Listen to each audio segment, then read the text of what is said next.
सपने सपने कल्पना की आधार पर निर्मित होते हैं, लेकिन कई बार यह वास्तविकता का एहसास दिलाते हैं। ऐसी ही एक सपनों की कहानी अंश की है। अंश एक सॉफ्टवेयर इंजीनियर था। उसने अभी अभी नौकरी शुरू की ही थी, लेकिन वह शुरुआती दिनों में ही अपने काम में पूरी तरह डूब चुका था। अंश की मेहनत को देखते हुए कंपनी मैनेजमेंट के सार्वजनिक निर्णय से उसे टीम लीडर बना दिया गया था। दरअसल यह कंपनी अंतरिक्ष के लिए उच्चतम दूरसंचार तकनीक स्थापित करना चाहती थी और इसी दिशा में ज्यादातर देशों की कंपनियां भी काम कर रही थी। अंश की कंपनी चाहती थी वह जल्दी से जल्दी सॉफ्टवेयर का निर्माण कर ले ताकि कोई और कंपनी आगे न निकल सके। धीरे धीरे अंश के ऊपर काम का दबाव बढ़ता जा रहा था। एक दिन अंश ऑफिस देर से पहुंचता है और वहां पहुंचते ही उसे ऐसा लगता है कि वह पहले भी इसी तरह से ऑफिस आया है।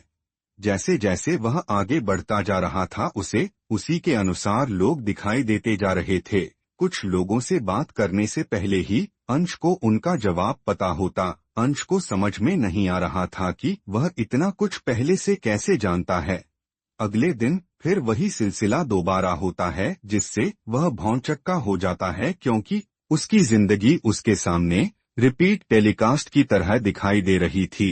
कुछ समय पहले जिन घटनाओं को वह देख चुका होता वह दोबारा उसके सामने हुबहू होने लगती। एक दिन वह अपने ऑफिस के एक कर्मचारी का एक्सीडेंट देखता है और सच्चाई का पता लगाने के लिए वह अगले दिन ऑफिस पहुंचकर उसी सिग्नल के पास खड़ा हो जाता है जहां वह एक्सीडेंट हुआ था।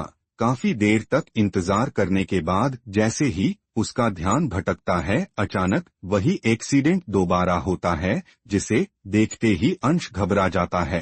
अंश को यकीन हो जाता है कि जरूर उसके साथ कुछ न कुछ अजीब हो रहा है, जिससे वह पहले से ही चीजों को देख पा रहा है।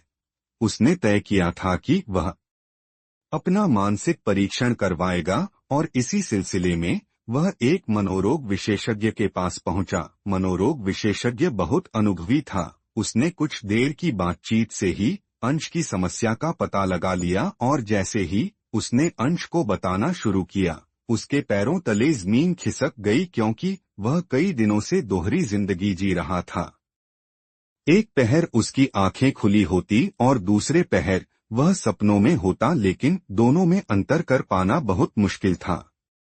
उसके सपनों में निरंतरता बनी रहती थी। जो काम वह दिन में जागते हुए अधूरा छोड़ता, सपनों में जाते ही उसे पूरा करने लगता और इसलिए उसे कई दिनों से ऑफिस में काम के विषय में भी भ्रम हो रहा था। अंश को यह समझ नहीं आ रहा था कि अगले दिन का काम वह सपनों में ही एक दिन पहले कैसे पूरा कर सकता है, और वह भी पूरी शुद्धता के साथ। तभी उसे मनोरोग विशेषज्ञ बताते हैं, सपने हो या हकीकत, इंसान अपनी आंतरिक वृत्तियों के अनुसार ही अपने कार्य करता है। उदाहरण के तौर पर, यदि आपका स्वभाव गुस्से वाला है तो ज्यादातर कामों में आप बेवजह ही गुस्सा दिखाएंगे, और यदि आप हंसमुख स्वभाव के हैं तो काम बिगड़ने पर भी आप साधारण बर्ताव करेंगे। अंश चिकित्सक की बात बड़ी गंभीरता से सुन रहा था, फिर भी उसके प्रश्न खत्म नहीं होते। वह चिकित्सक से कहता है, क्या आप कहना चाहते हैं कि हमारा स्वभाव पूर्व अनुमानित होता है? चिकित्सक अंश की बात में हामी भरते हुए कहते हैं, आप बिल्कुल सही समझ रहे हो। दरअसल आपके बचपन की शिक्षा और अनुभव ही आपके शरीर को संचालित करते हैं। इसलिए जब आप सपने में होते हो तो ऐसा लगता है कि हकीकत में ऐसा ही हो रहा है, जबकि वह आपके दिमाग की कल्पना मात्र थी, जो कि न्यूरॉन्स की करामात है। तभी अंश ने अपनी समस्या का इलाज जानना चाहा। चिकित्सक ने बताया कि आप अपने किसी भी काम से पूरी तरह संपर्क स्थापित कर रहे हैं, इसलिए आपके सपने भी आपकी असली जिंदगी से कनेक्टेड हैं। यदि आप इन्हें रोकना चाहते हैं तो कुछ दिनों तक आपको अपने विचारों से अलग होना होगा और आपको यह समझना होगा कि आपका शरीर दो लोगों का संयोग होता है। एक आपका मन जो आपके जन्म के बाद की याददाश्त का परिणाम है, और दूसरा जिससे आप परिचित नहीं हैं, लेकिन वह हमेशा आपके साथ होता है। आपको उसी दूसरे पर नियंत्रण हासिल करना होगा, तभी आप अपनी वृत्तियों से हटकर निर्णय ले सकेंगे।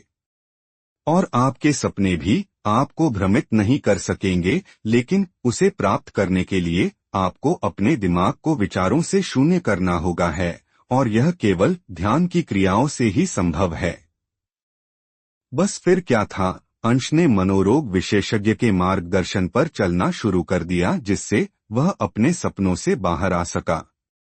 अंश समझ चुका था कि यदि जिंदगी में नियंत्रण रखना है तो पशुओं की तरह शारीरिक तल से नहीं, बल्कि पूर्ण चेतना के साथ मानवीय संभावनाओं के विशाल रूप को देखते हुए जीवन जीना होगा। और इसी के साथ यह कहानी खत्म हो जाती है।